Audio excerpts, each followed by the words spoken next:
చిన్ని, అక్కడ మీ నాయనమ్మ నాకు భోజనం పెడుతుంది. నేను అక్కడికి వెళ్ళాలి.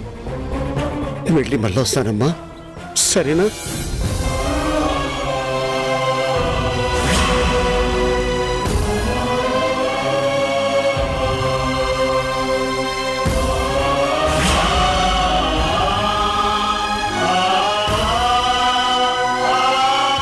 అమ్మా, ఒక్క విషయం. మీరు ప్రతి సంవత్సరం పెట్టేదే అయినా నేను చెప్తున్నాను, ఈ పిండం అంటే పెద్దల్లో కలిసిన వారికి ఆహారం. అందుకే దీనిని చాలా భక్తిగా, శ్రద్ధగా పెడతారు. భక్తి సరే ఉంటుంది, మరి శ్రద్ధగా ఎందుకు పెట్టాలి అంటే ఈ పిండం అనేది చేసేటప్పుడే చిన్న పగులు కూడా కనపడకుండా గుండ్రంగా చేస్తాం. అలాంటి పిండాన్ని ఇక్కడి నుంచి కింద పడకుండా, ముఖ్యంగా పగులు రాకుండా చాలా జాగ్రత్తగా తీసుకెళ్లి ఆ నీటిలో విడవాలి. అలా జరగని పక్షంలో చాలా దోషం అంటుతుంది. ఆ దోషం ఆ ఆత్మఘోషకి కారణమవుతుంది. కాబట్టి పిండాల్ని చాలా జాగ్రత్తగా పట్టుకోండమ్మా. అలాగేనండి. వెళ్ళండి, వెళ్ళా క్యారేజ్ అక్కడ పెట్టి నా పక్కన వచ్చి నిలబడండి. ఏ, నీ పక్కనే ఎందుకు? ఓ, ఓకే, అర్థమైంది. నేనేమైనా నోరు జారుతానా? మాట్లాడకుండా చెప్పించేయండి. అలాగే.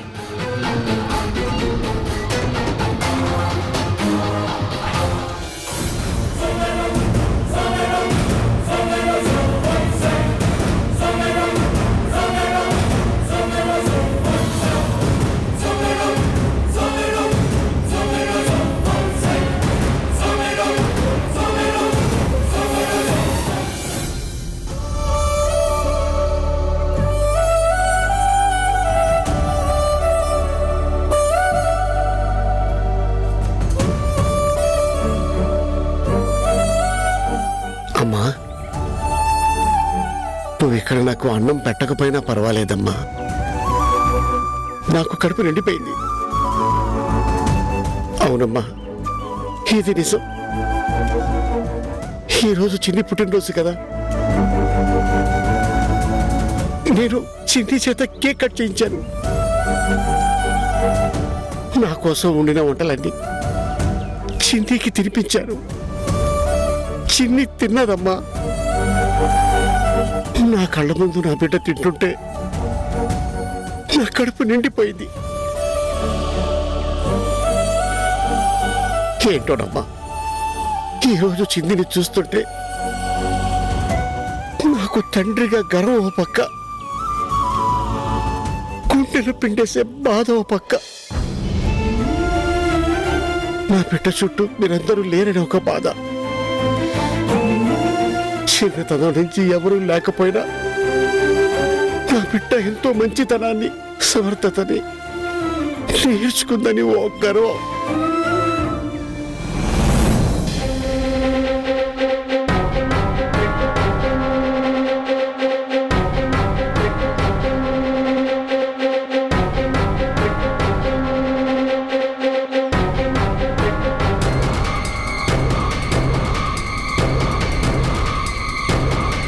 అమ్మా, పూజా కార్యక్రమం ముగిసింది. ఇక ఈ పిండాల్ని ఆ నీటిలో విడిచేస్తే చిన్నబాబు గారికి భోజనం పెట్టినట్టే. ఆ తర్వాత ఆయనకి భౌతికంగా ఇష్టమైన వంట పదార్థాలన్నీ పెట్టి అక్కడ విడిచిపెట్టాలి. కాకి రూపంలో ఆయనొచ్చి తింటారు. అలాగే.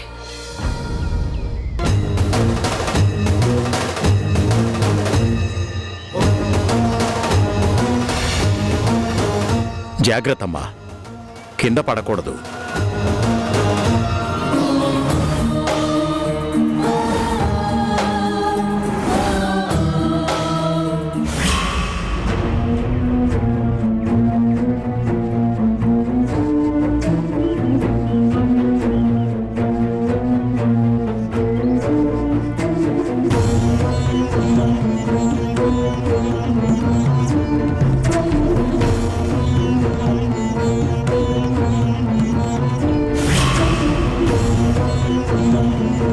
ప్రతి సంవత్సరం నాకు ఈ క్షోభ ఎందుకు కన్నా?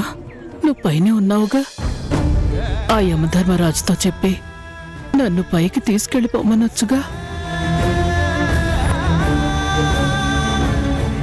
ఆయన్నిక్కడికే రప్పించి నాకు వరం ఇప్పించిన వాడివి. ఈ పని కూడా చేయనన్నా. కనీసం ఒక్క సంతోషం కూడా లేని ఈ జీవితం కంటే నీ దగ్గరకు వచ్చేసి అక్కడే ప్రశాంతంగా ఉండడం బాగుంటుంది నాకు.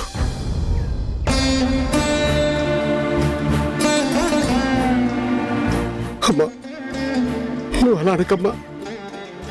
నేను చాలా ప్రయత్నిస్తున్నాను చిన్నీను నిన్ను కలపాలని. కానీ డ్రైవర్ నిన్ను ఎలా ఉందో నాకు తెలియటం లేదు.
అయ్యో, పిండం మీద పగులే ఉండకూడదు.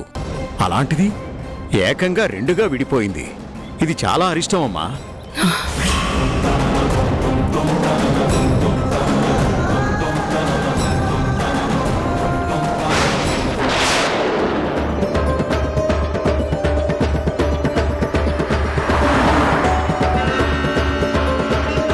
ఏంటి, పిండాలలా పడిపోయినందుకు ఫీల్ అవుతున్నావా?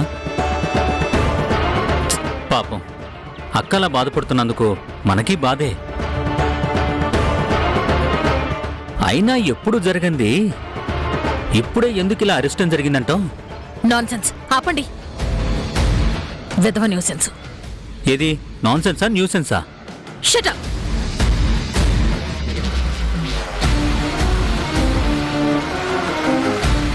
అవును, అక్కడ అరిష్టం జరిగితే నాకేంటి నష్టం? అవునవును, ఒక అరిష్టానికి ఇంకో అరిష్టం నష్టం ఎందుకు అవుతుంది? ఏమన్నారు? ఆ, ఆ, ఆ, ఏం లేదు ఏం లేదు.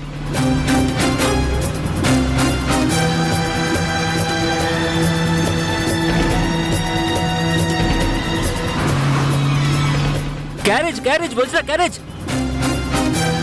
ఆపు ఆపు ఆపు ఆపు ఆపు ఆపు ఆపు ఆపు.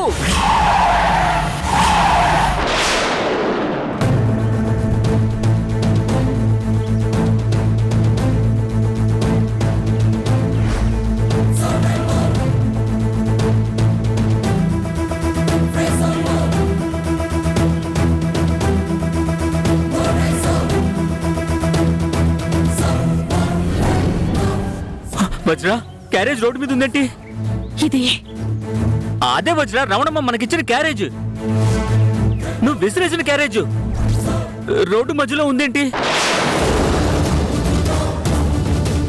ఎవడో తాగుబోతాడు క్యారేజ్లో ఉన్నదంతా తినేసి దాన్ని ఇలా రోడ్డుకు అడ్డంగా వదిలేసి వెళ్ళిపోయి ఉంటాడు. ఈ చుట్టుపక్కల మనుషుల జాడే లేదు, మందు షాపు లేదు. కాబట్టి ఇది మందు తాగిన వాడు చేసిన పనిలా లేదు. మరి ఎవరైనా కావాలని ఇలా రోడ్డుకు అడ్డంగా క్యారేజ్ వదిలేస్తారా? అదైతే అనిపిస్తుంది, కానీ పెట్టింది మనిషి నాని డౌటు. ఏంటి? వజ్రా, ఒక్కసారి నీ రైట్కి చూడు. శ్మశానం. వజ్రా, ఇదేదో తేడాగా ఉంది. ఇది ఖచ్చితంగా మా మేనల్లుడి పనే.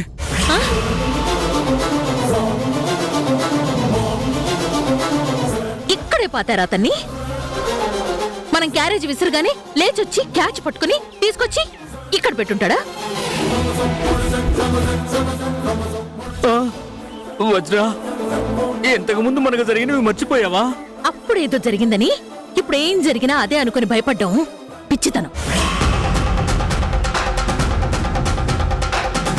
వెళ్ళి ఆ క్యారేజ్ తీసుకురండి.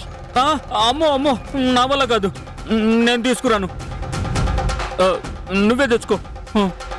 ఏ భయమా? భార్యకి భయపడేవాడు ఏ దయ్యానికి భయపడ్డు. అంటే నేను నీకు భయపడట్లేదు కదా, అందుకే అందుకే అదంటే కొంచెం భయంగా ఉంది. నువ్వే వెళ్ళు వజ్రా. వెనకాల బళ్ళు వస్తున్నాయో చూసుకో. నీకు చాలండి.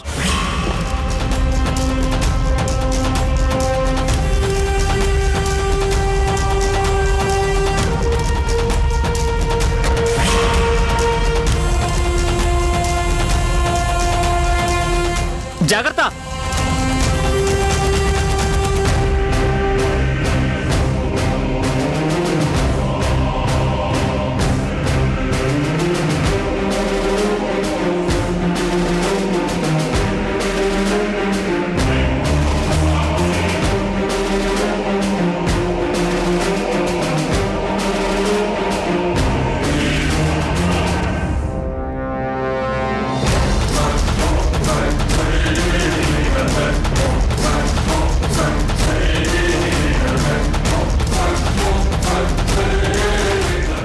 వజ్రా,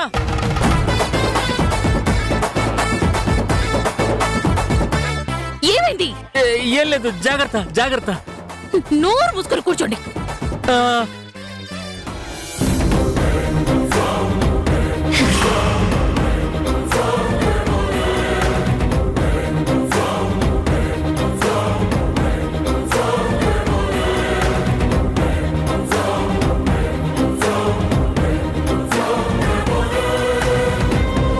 వచ్చేసి వచ్చేసి వచ్చేసి.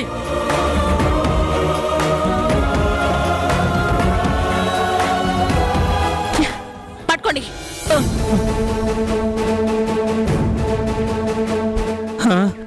ఇప్పుడు ఈ క్యారేజ్ మనకు అవసరం అంటావా?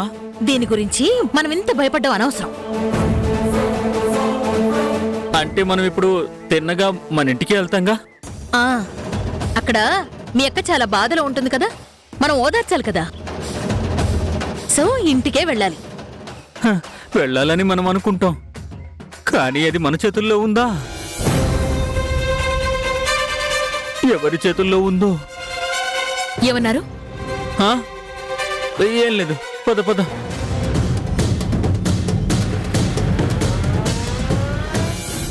అమ్మా, అవ్వా, కడుపులో నొప్పి, ఆకలి, తినకపోతే సచ్చేలా ఉండా, తింటే సూది గుచ్చేలా ఉండాదే. ఏం చేయాలరా దేవుడు?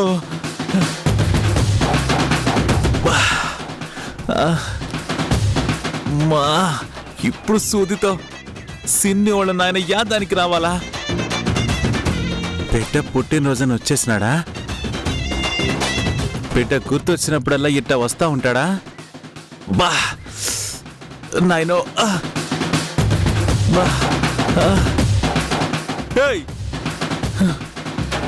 పుట్టినరోజు నాడు ఎవడైనా చాక్లెట్లు ఇస్తారు, కేక్ మొక్కెత్తారు, ఇంకా ఎక్కువైతే కూడెడతారు. నువ్వేంది నీ కూతురు పుట్టినరోజున కడుపులు మాడుస్తా ఉండవు? అమ్మా నొప్పి. అయినా అప్పుడప్పుడు గుర్తు చేసుకుని వచ్చేదానికి ఇదేమైనా అత్తారిలా?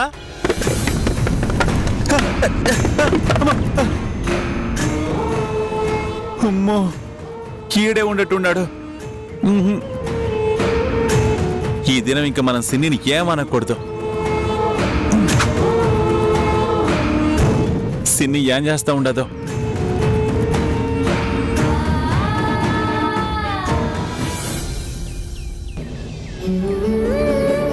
మా అన్న చూసినావా అన్నని? ఈ దినం నా పుట్టినరోజుని ఎంత గొప్పగా చేసినాడో. అసలు నా పుట్టినరోజు ఏనాడని అడిగితే నీకే తెలీదని చెప్పేదాన్ని నువ్వు. ఈ జన్మలో అసలు పుట్టినరోజు చేసుకునేదే ఉండదనే అనుకునేదాన్ని. అట్లాంటిది అన్న నా పుట్టినరోజు చేసినాడమ్మా. చాలా చక్కగా చేసినాడు. నాకు చాలా నచ్చినదిమా. అన్నలో వచ్చిన ఈ మార్పు నాకు చాలా నచ్చినది. నువ్విప్పుడు అన్నం చూసినావంటే ఆ మార్పు నీకు నచ్చేస్తాదిమా. వచ్చేమ్మా, నువ్వు గుడక మా కాడికి వచ్చేసేయి. నాకిప్పుడు నీ ప్రేమ అన్న ప్రేమ కలిపి కావాలమ్మా.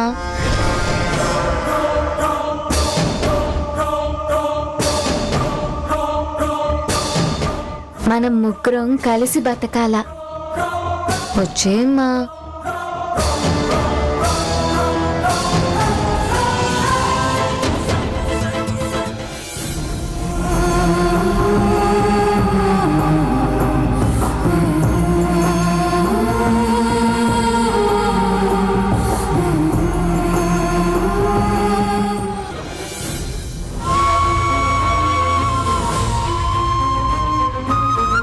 అంత మంచి మడిసి ఆ సారు.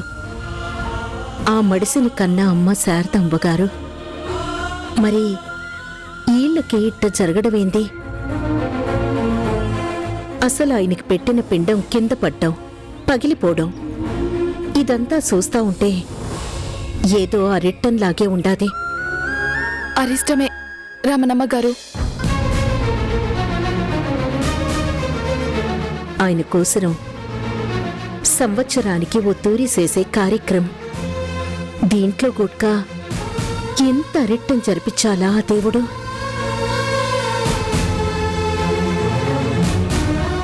ఆ సారి ఎంతో మందికి ఎన్నో చేసినారుగా. ఆ దేవుడు ఆయన కోసరం ఈ ఒక్కటి సరిగ్గా జరిపించలేడా?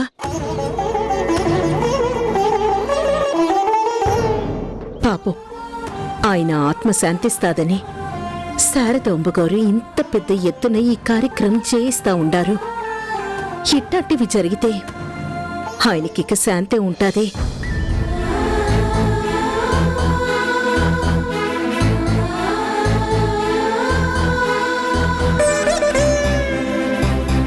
అవునులే, ఆ మడిసికి తీరని కోరిక ఉండిపోయినాదే. ఆ కోరిక తీరకుండా ఆయన ఆత్మకి శాంతి దొరుకుతాది.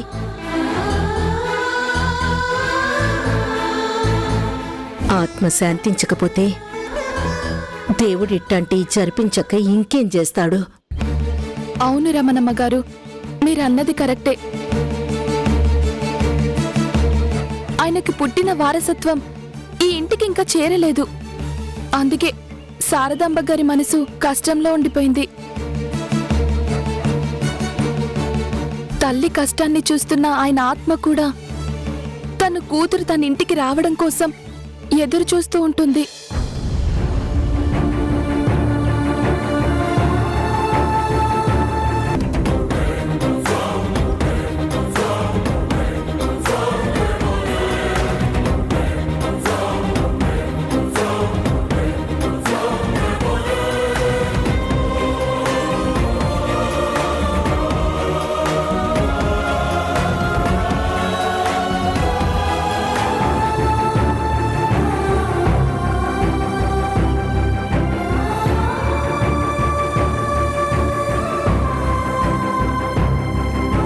అమ్మా, ఎందుకమ్మా బాధపడుతున్నావు? నాకు పెడుతున్న పిండం జారి పడిపోయిందనా? నా ఆత్మకు శాంతి దొరకదనా? నాకెప్పుడు శాంతి దొరికిందమ్మా? ఇప్పుడు దొరకలేదని అనుకోవడానికి ప్రతి ఏడు నా కోసం నువ్వు పెట్టే ఆ పిండాల్లో లేదమ్మా నా సంతోషం. నా బంగారు తల్లి ఈ ఇంట్లో పెట్టే అడుగుల్లో ఉంటుంది. ఆ అడుగులు చూసే మురిసిపోయే నీ ముఖంలో ఉంటుంది. ఆ శుభగడియ ఎప్పుడు వస్తుందని నేను నా శరీరం నుంచి బయటకు వచ్చే క్షణం నుంచి ఎదురు చూస్తూనే ఉన్నానమ్మా.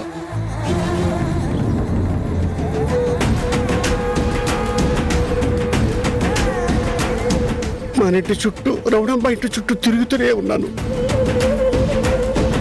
నేను తిరుగుతుంది నాకు సంతోషం దొరకాలని కాదమ్మా, నీకు ప్రశాంతత కావాలని, నీకు విశ్రాంతి కావాలని.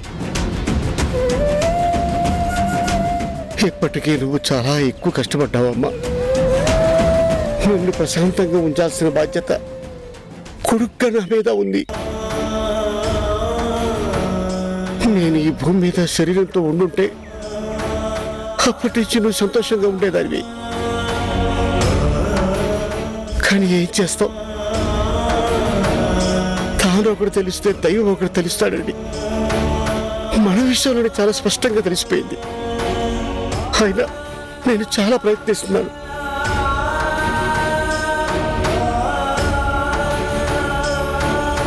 కానీ నా ప్రయత్నానికి ఇదిగో ఈ వజ్రావతి అడ్డుపడుతుంది.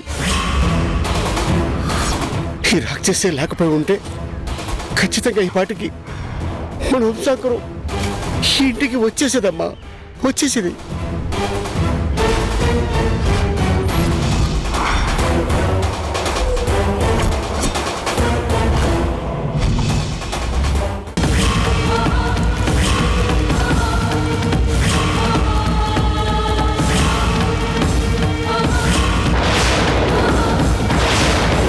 మీ జాతకం ప్రకారం మీరు ఈ పాటికే చనిపోయి ఉండాల్సింది.